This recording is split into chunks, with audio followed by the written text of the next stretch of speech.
3. Now as you can see, we have kept all these equipment one above another, but in actual setup you have to place the transmitter, satellite emulator and receiver up at the vertices of a triangle, and each length could be around 5 to 10 meters. Now this has been done for the video setup only. Now first we see the connections of a transmitter. As you can see, it reads uplink transmit, FREQ stands for frequency 5740 MHz or 5.74 GHz. This frequency is coming out from this SMA cable and is fed to a patch antenna. A dish at 5.8 GHz can also be connected instead of a patch antenna. Now this frequency can be selected by frequency select switch. Now it says 5760 MHz, 80, 5.8 GHz, 5820 MHz, 5840, 5860 MHz and back 5740 MHz. So in all it has 7 channels. Similarly, there is a baseband input which consists of audio, 2 audios and a video. A video can be alternately selected to a data or a telecommand or a PC RS-232 baseband input. Now as you can see, this is a microphone here and one can speak into this mic. There is a mic 1 kHz toggle switch and a audio 1, audio 2 select switch. In this condition, 1 kHz channel is fed to audio 2 channel. These are 2 audio 1 and audio 2 baseband inputs. An external audio signal, say a 1 volt 10 kHz or say 1 kHz sine wave can be fed into these audio 1 and audio 2 channels. And similarly, there is a video input. Now as you can see, we have connected a camera at video input and the switch has been selected to video. When the switch is toggled from video to data, we have 3 inputs which can be selected one by one or one at a time. This is the data input wherein a function generator, square wave, a TTL input can be fed and the same output can be received at the receiver or at the satellite end. And when this is not in use, we can send a PC data using this RS-232 connector with a cable supplied, or we can send a telecommand signal, but all one at a time.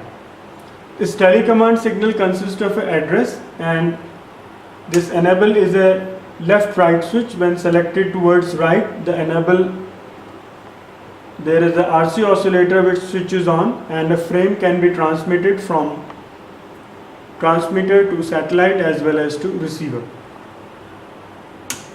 Now this is the connection for a transmitter. There is on the back panel there is a camera power supply output also. Now similarly, we have a satellite downlink receiver, the display of which reads FREQ stands for frequency. It reads 2400.00 MHz, that is around 2.4 GHz. 0001 stands for memory locations. It has 1 to 1000 memories, and now it reads 83.234. This is a 0.1 dB resolution. So it is reading 83.5 dB microvolt. So this is the received signal strength. Now because the receiver and the transmitter are very closely placed, that is why the receiver reading is saturated. Otherwise there will be a multipath and this reading keeps changing by 2 to 3 dB. Now this frequency can be selected by up and down key. Now as you can see, now it is displaying 2500 MHz, 2600, 2700, 2300. So basically the receiver can select can receive from 2300 megahertz to 2700 megahertz, and the step size can be selected from the menu. Now as you can see, it is displaying 100 megahertz, so we can select 10 megahertz. We will press enter, and now this 2400, this is increased to 2410. So likewise we can operate the receiver.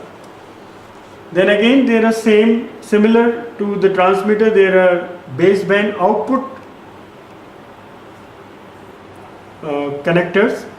There is a RS232 out, there is a audio 1, audio 2 select switch which gives the output to the speaker which is built inside. There is a RSSI output which is basically a received signal strength, a DC voltage corresponding to the one which is being displayed already on the display. Similarly, there is a data video switch. Now this switches towards video, so that means video has been selected and the same can be displayed on the monitor. There is audio 1, audio 2, wherein the audio 1, audio 2, the one that is selected on the transmitter, the same can be connected to an external DSO from a lab, and the audio 1, audio 2 video or data can be viewed on the DSO. Now at the back of the satellite downlink receiver there is a IF output, which is basically a 479.5 megahertz output, which can be connected to any external signal analyzer or spectrum analyzer from lab, and it will display the energy dispersal or the spectrum of the received signal. Similarly, there is a satellite emulator. It consists of two portions, one is uplink and other is downlink channel.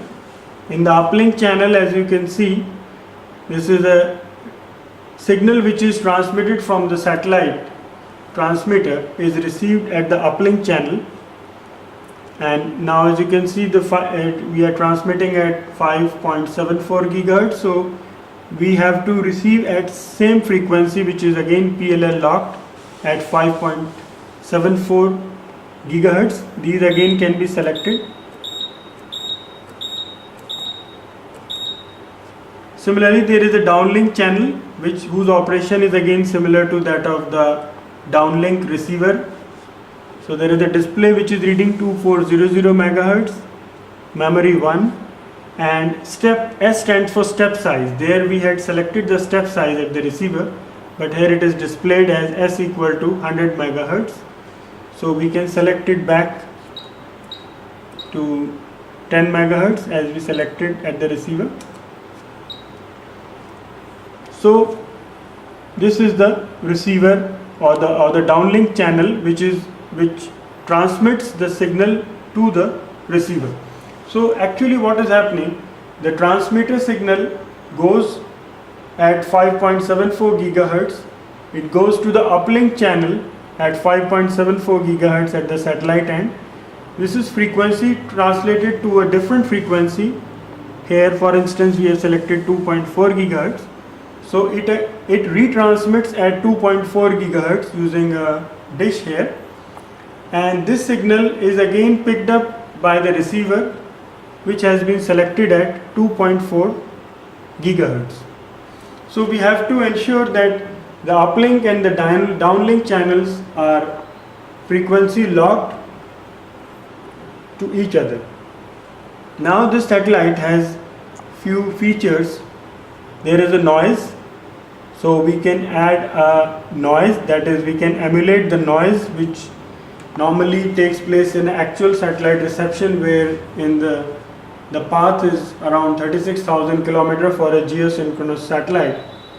So the noise is inherent because of the very low noise floor required for the receivers. There is a delay which is again emulated because here the system is very close by, but in actual geosynchronous almost half a second of delay takes place. So this delay has been introduced in audio 1 channel. There is a fading, there is a slow time varying fading which takes place in satellites. and there is a path loss or attenuation. So that means the entire signal can be attenuated to around 40 dB at 2.4 gigahertz downlink channel of the satellite. Now we try to see the functioning for a while. Now in order to set up, we have to listen to a test tone at audio 2. Now this is the volume control at the receiver. Now we can hear a test tone that ensures that the link is complete. Once this test tone is ensured, we have to check the video. Now the video appears to be coming. We have to ensure that the camera lens is not shrouded by the cover. There is a slot in the cover and the rest of the portion is darkened. And this video data switch should be selected to video in transmitter, in receiver, as well as there is a video data switch at the back of the satellite also. So as you can see, if I turn this switch towards the data, the video stops coming. So this is very important to establish a link, and once this video and data link has been established, then we can start our experiment.